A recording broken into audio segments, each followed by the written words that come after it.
1997 दिसंबर का ठंडा महीना, रूस के साइबेरिया इलाके का प्राइमोर्स्की प्रांत, बर्फ से ढके यहाँ के एक सुनसान जंगल में एक व्यक्ति हाथ में एक शॉटगन लिए अपने कुत्ते के साथ आगे बढ़ा जा रहा। इस व्यक्ति का नाम था व्लादिमीर मार्कोव, जो कि लकड़ी के व्यापार के बाद अब मधु का व्यवसाय करता था और साथ ही कभी कभार भोजन के लिए शिकार भी किया करता था। उस दिन भी वो शिकार के लिए अपने कुत्ते लाइका के साथ निकला था।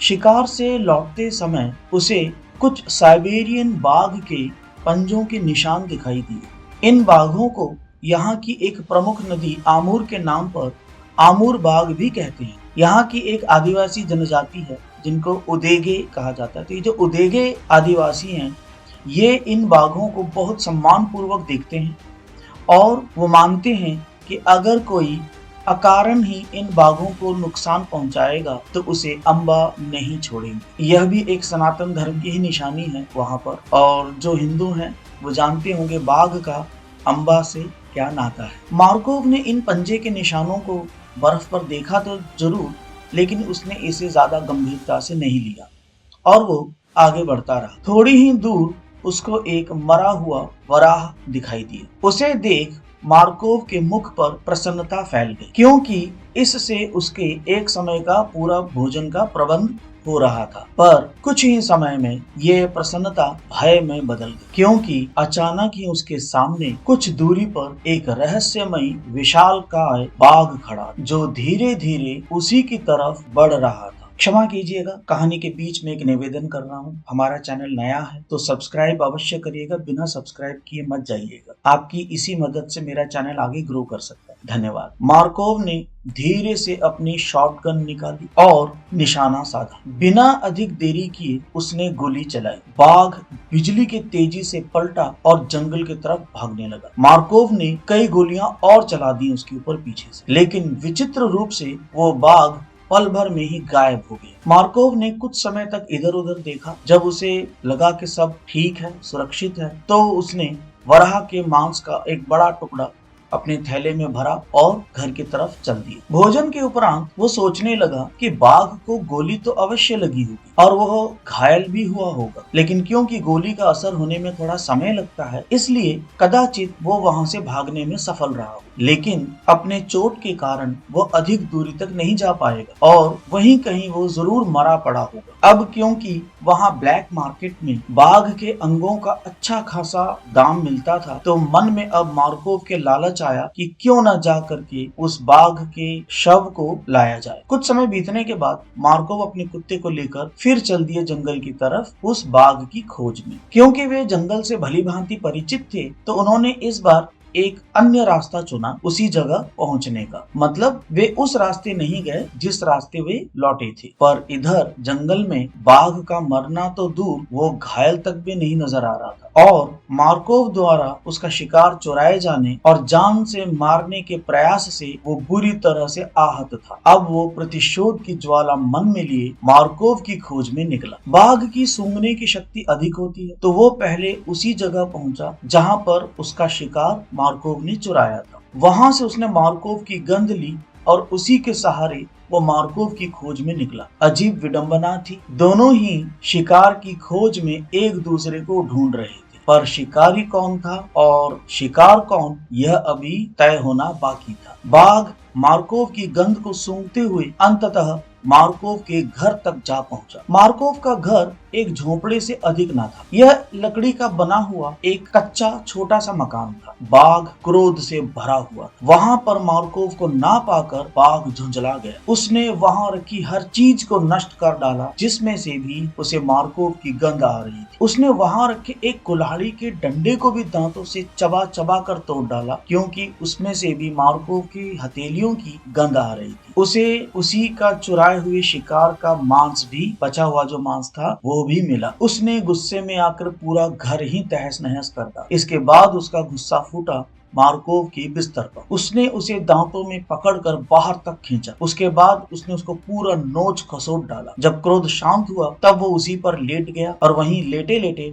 वो मार्कोव की प्रतीक्षा करने लगा। जब अगले कई घंटों तक मार्कोव नहीं लौटा तो बाघ भी अंततः वापस जंगल की ओर लौट गया। संध्या के समय मार्को अपने कुत्ते लाइका के साथ वापस घर लौटे और अपने घर की अवस्था देख उनके रोंगटे खड़े हो गए। वे समझ गए कि ये सब उस आमूर बाघ का किया हुआ है। अब और आगे इस घर में रहना अपने प्राणों को संकट में डालने जैसा था। मार्कोव ने कुछ छोटे मोटे जरूरी सामान अपने साथ उठाए और अपने कुत्ते लाइका को लेकर वो अपने एक मित्र के यहाँ चल पड़े। वे कुछ ही दूर स्थित अपने मित्र के आवास पर पहुंचे और उन्होंने उसे पूरी बात बताई। लेकिन पूरी घटना सुनने के बाद उनका मित्र काफी डर गया और उसने उल्टे उनसे निवेदन किया कि वो कहीं और आश्रय ढूंढे और उनके घर में वो ना रुके। उसे भय था कि आमूर बाघ ढूंढता हुआ इधर भी जरूर आएगा। मार्कोव के पास और कोई रास्ता न था तो वे वहां से फिर निकले और आगे कुछ दूरी चलने पर उन्होंने अपने एक दूसरे मित्र के यहाँ ठहरने का निश्चय किया। सौभाग्य से उस मित्र ने उन्हें आश्रय दे दिया। सुबह उठकर उन्होंने अपने मित्र को धन्यवाद दिया और फिर वो अपने कुत्ते को लेकर वापस घर की ओर लौटे। रास्ते में वे अपने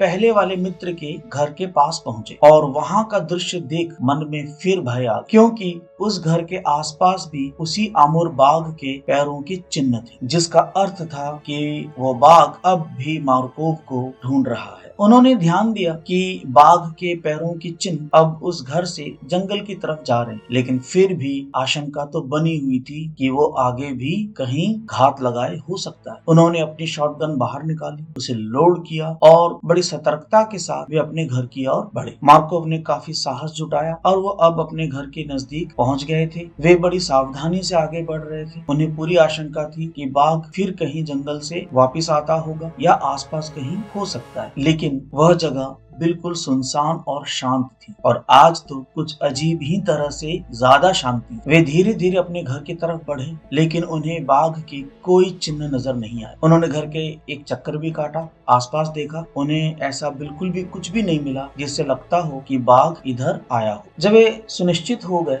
कि अब यहाँ बाघ नहीं है तो वो घर की तरफ बढ़े, लेकिन जैसे ही वो दरवाजा खुलने लगे उन्हें एहसास हुआ कि दरवाजे के ठीक पीछे यानी घर के अंदर ही वो बाघ उन्हीं की प्रतीक्षा कर रहा। वे झटके के साथ पीछे हटे और उन्होंने अपनी गन निकालने की कोशिश की, लेकिन तब तक देरी हो चुकी थी। बाघ ने सबसे पहले कुत्ते पर हमला किया और एक ही झटके में उसके प्राण ले लिए। उसके बाद वो मार्कोव की तरफ बाघ लपका। मार्कोव ने अपनी शॉटगन निकालकर साधने की कोशिश की, लेकिन इतना समय बाघ ने नहीं दिया। मार्कोव धरती पर गिर पड़े, लहूलुहान थे। बाघ ने अब उनको घसीटना शुरू और घसीटते हुए घर के पीछे की तरफ ले गया और वहीं उसने मार्कोव को मार डाला और खा गया, पूरा ही खा गया। ऐसा लगता था मानो वो मार्कोव की कोई निशानी छोड़ना ही नहीं चाहता। इस घटना के कुछ समय बाद एक भयानक बात और सामने आई। अब ऐसा लगा जैसे इस बाघ के मुंह खून लग चुका और कदाचित वो नरभक्षी बन चुका था, जो कि अगली इस घटना से साबित होती। अगला शिकार कुछ ही महीनों में जल्द एक और सामने आया। इस बार अगला शिकार रूस के ही एक भूतपूर्व सैनिक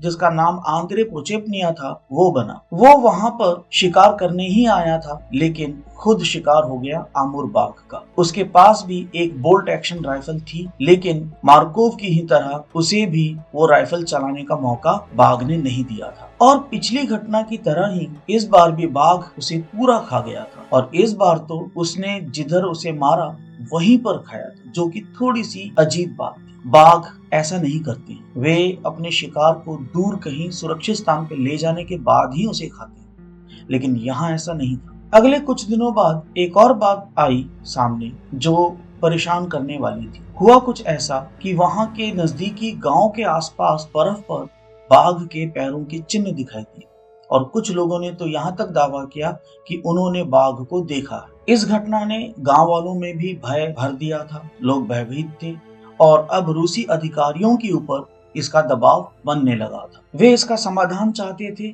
और इसका एक ही समाधान था कि बाघ को मार दिया जाए। तो उन्होंने एक शिकारी दल का गठन किया और उसे वहां भेजा बाघ का शिकार करने के लिए। इस दल में यूरी ट्रश भी थे, जो कि पहले से ही इन दोनों घटनाओं की जांच कर रहे थे, लेकिन यूरी ट्रश के लिए भी ये शिकार अब इतना आसान होने वाला नहीं था। बाघ चालाक था और उसे पकड़ना इतना आसान नहीं था। कई दिनों तक कोशिश करने के बाद भी उन्हें सफलता नहीं मिल रही थी, लेकिन फिर वो दिन आया जब बाघ ने ही इस दल के ऊपर हमला कर दिया, जिसमें निशाना बने यूरी ट्रश खुद, पर सौभाग्य से उनका दल सजग था और बिना देरी के कई गोलियां ठीक निशाने पर चली और यूरिट्रस बाल बाल बच गए। बाघ मर चुका था। जांच के बाद पता चला कि इस बाघ का वजन 227 किलो था और यह 9 फुट लंबा था। साइबेरियन बाघ वैसे भी बहुत बड़े होते हैं,